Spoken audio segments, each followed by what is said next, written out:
Well, first of all, Scott, Caitlin, thank you for the invitation. Appreciate y'all letting me come crash the party here tonight. And where'd our superintendent go? All right. You can't get too far without me saying a nice word or two about you. I'll say this, if the left is suing us in court and the best superintendent in our state's history is beating them back, y'all know we're moving this thing in the right direction.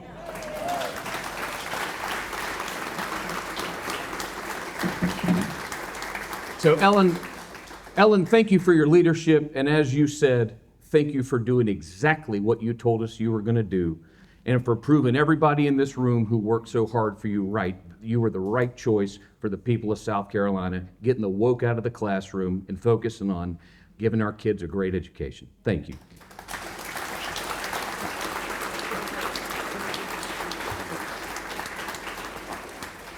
So I came to make a little announcement, but as I found out just a minute ago, I actually get to make two very special announcements.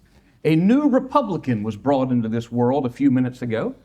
Tom Aldette's daughter, Abigail, just gave birth to a young boy, and he wanted me to share that word with you.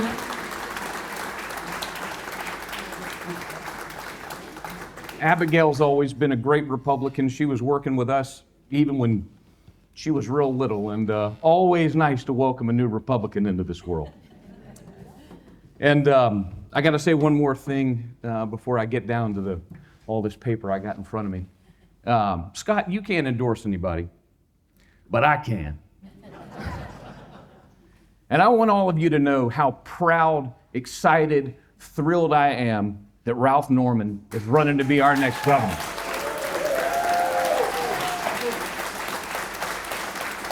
He is exactly the kind of principled conservative we've been missing in Columbia, and exactly the kind of principled conservative we need in the governor's mansion. And I hope all of you will join me in fighting to make sure he gets there.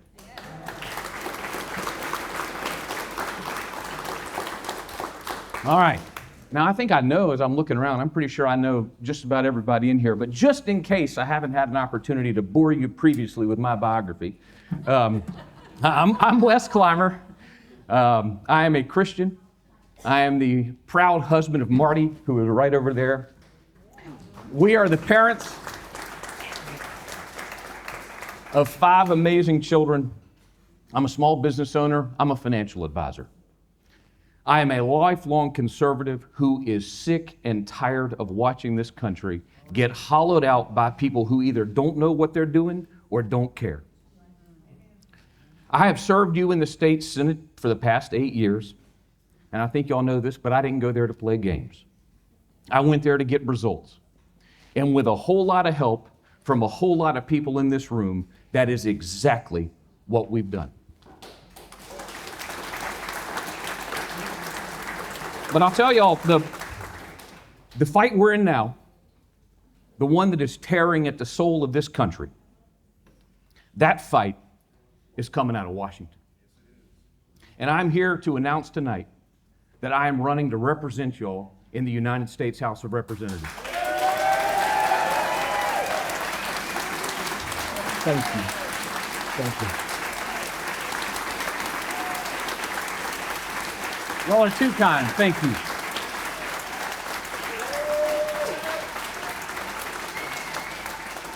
Thank you all. Well, let's start out with some good news. When we re-elected President Donald Trump in November, what have we seen since then? In the first 6 months of this administration, I can say with absolute confidence, no president in the history of this country has done more good for more people in less time.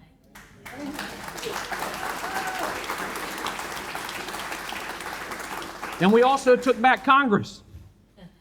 And now we finally have a shot at stopping the bleeding. But I know y'all know this. The people in this room know it better than anybody. Winning the election is step one.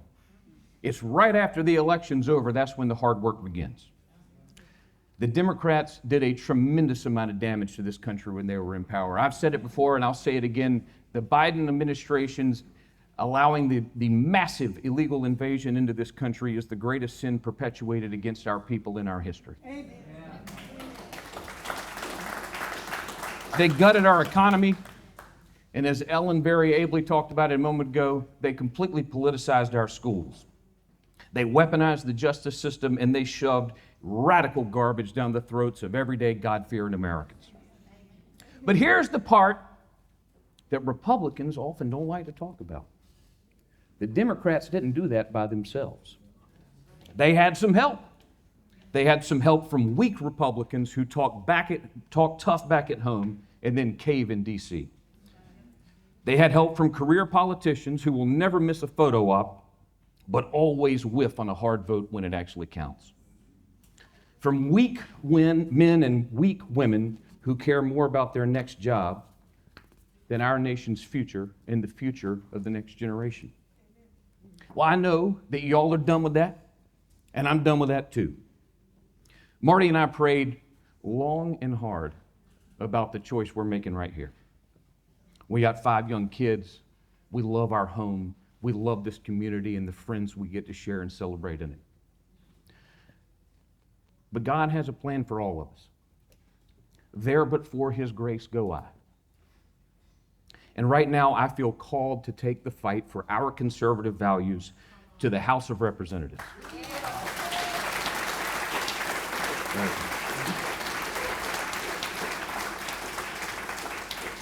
Because not only do I know how to fight, I know how to win. And I've got more than a couple scars to make that case. As your senator, I led the charge to ban secret earmarks in the budget. Because every penny in that budget belongs to you, and you deserve to know where every last penny gets spent. Time and again, I stood up for medical freedom and won, even when the political pressure not to do so was overwhelming.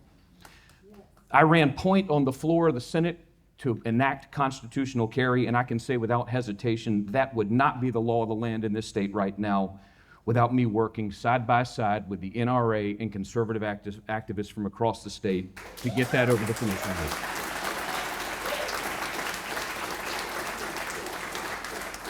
I helped pass over $2 billion in tax cuts. I helped Ellen in the fight for school choice. I took on the lawyer legislators who abused their role in picking judges. I led the fight to block CRT in our classrooms and am right now leading the fight to make sure that boys stay in the boys' bathroom and girls stay in the girls' bathroom. And when a bunch of politicians tried to give themselves an $18,000 a year pay raise, I sued to block them and won. And I'll tell you what, I didn't do that because I was making friends in Columbia. I did that because it is the right thing to do, and you deserve better from them. So that's the kind of leader I've been as your senator, and that's the kind of leadership I plan to take to Washington. We are living in a pivotal moment for this country. The elites in both parties want you to sit down, be quiet, and accept the way things are. They want you to believe that nothing can change. They want you to believe that the debt will always go up, that the border will always be open, and that our children will always be taught to hate their country, its history, and that our Christian values are outdated and irrelevant. That is absolute nonsense.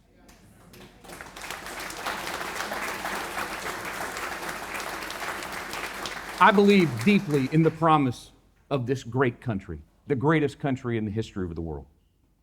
We can turn this thing around. I believe we can restore sanity and strength and common sense in the halls of Congress if we elect people who are willing to do the hard work and know how to win. Not post memes, not just throw tantrums, but actually legislate, actually lead, actually govern, actually put points on the board for the America First agenda. It's not about being loud. It's about being effective.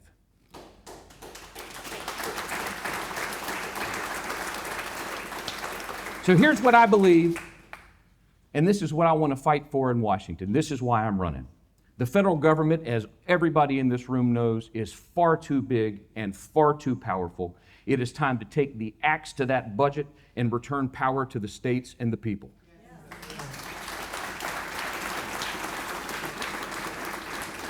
Our borders must be sealed tight. No more excuses, no more asylum loopholes, no more fentanyl pouring on the streets of our communities. Parents, not bureaucrats in Washington, ought to be in charge of their children's education. DEI, ESG, CRT, every single one of those cancers on our society have to be gone for good. The Department of Justice needs radical overhaul. Justice should be blind, not partisan, and most certainly not a tool of the liberal establishment in Washington, D.C. And here at home, locally, in our part of the state, we have to have better coordination between the federal, state, and local governments in order to mitigate the pain that has been caused by the rapid growth that we weren't ready for. And let me say this, government officials should never, ever be allowed to personally profit from what should be acts of public service.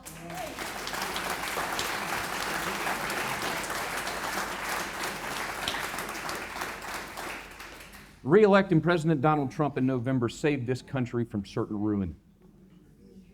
But he needs more allies in Congress, principled conservatives who can deliver wins for the America First agenda and the American people.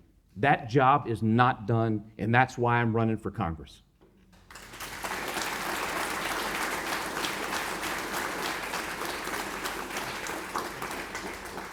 Thank you for the privilege of serving you. I hope to earn your vote and earn your support in the coming months. I'd be grateful for any and all help you feel led to offer this endeavor. And I'm going to hang around in the back and hope to get to visit with as many of you as possible before we get out of here tonight. Thank you so much for your time.